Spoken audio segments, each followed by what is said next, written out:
அனைவருக்கும் வணக்கம். நான் உங்கள் தங்கா. மனம் பற்றி நம்ம நிறைய விஷயங்கள் பேசிக்கிட்டே இருக்கோம்.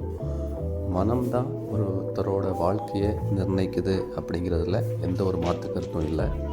அப்படிப்பட்ட ஒரு மனத்தை நம்ம நமக்காக பயன்படுத்துகிறோமா இல்லாட்டு நமக்கு எதிராக செயல்பட வைக்கிறோமா அப்படிங்கிறத நம்ம இப்போ பார்க்க போகிறோம். பொதுவாக இந்த மனம் சார்ந்து நம்ம இயங்கும்போது நம்மளை அறியாமல் நமக்குள்ள பல எண்ணங்கள் வந்து நம்மளோட திசையை மாற்றி கொண்டு போயிடுது.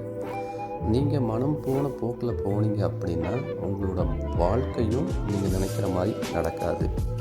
நீங்கள் உங்கள் வாழ்க்கை நீங்கள் நினைக்கிற மாதிரி நடக்கணும் அப்படின்னா அந்த மனதில் நீங்கள் நினைக்கிறது, அதாவது உங்களுக்கு தேவையானது மட்டும்தான் உங்களுக்கு எண்ணங்களாக வரணும். தேவையற்ற எண்ணங்கள் எதுவுமே வரக்கூடாது.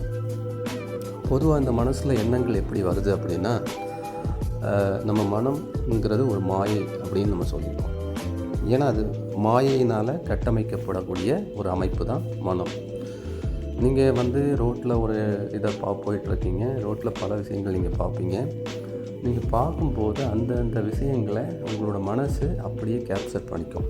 கேப்சர் பண்ணிக்கிட்டு ஃபார் எக்ஸாம்பிள் இப்போ ரோட்டில் ஒரு ஆக்சிடெண்ட் நடந்துச்சு அப்படின்னா அந்த ஆக்சிடெண்ட் பற்றின சிந்தனையே உங்களுக்கு திரும்ப திரும்ப தந்துக்கிட்டு இருக்கும். ஏன்னா அந்த மாயினால் கட்டமைக்கப்பட்டது தான் உங்களோட மனசு. அப்போது ஒரு 1 வீக்குக்கு அந்த ஆக்சிடெண்ட் பற்றின சிந்தனையே உங்கள் மனசில் வந்துக்கிட்டே இருக்கும். அடுத்து வேறு ஏதாவது ஒரு விஷயத்தை பார்க்கும்போது அதை பிடிச்சிக்கும் மனசு. அப்படின்னா உங்களோட வாழ்க்கையில் நீங்கள் நினைக்கிறது எப்போ நடக்கும் அப்படிங்கும் போது தான் அந்த மனசில் நீங்கள் நினைக்கக்கூடிய உங்களுக்கு தேவையான விஷயங்களை எண்ணங்களை நீங்கள் கொண்டு வர முயற்சி பண்ணணும்.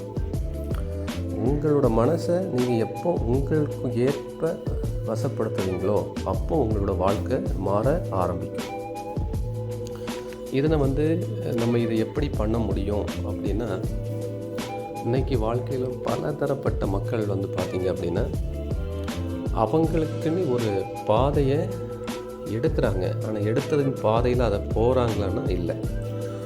நீங்கள் நினைக்கக்கூடிய காரியங்கள், உங்கள் வாழ்க்கை எப்படி மாறணும்னு நினைக்கக்கூடிய காரியங்களை திரும்ப திரும்ப திரும்ப திரும்ப உங்கள் மனதுக்குள்ளே எண்ணங்களாக நீங்களே க்ரியேட் பண்ணணும். அந்த எண்ணங்களுக்கு சக்தி கொடுக்கணும். நீங்கள் ரிப்பீட்டடாக அந்த எண்ணங்களை எண்ணும் போது மற்ற எண்ணங்கள் எல்லாமே அடிபட்டு போகும். நீங்கள் ரிப்பீட்டடாக அந்த சிந்தனையை உங்கள் எண்ணங்களாக மாற்றும் போது அது சக்தி உண்டதாக மாறிடுது. சக்தி அதிகமாக அதிகமாக அது உங்கள் வாழ்க்கையில் நடந்துருது. இப்படியே உங்களோட மனதை நீங்கள் பழக்கப்படுத்துனீங்க அப்படின்னா உங்களோட வாழ்க்கையில் நீங்கள் கண்டிப்பாக வச்சு அடைவீங்க.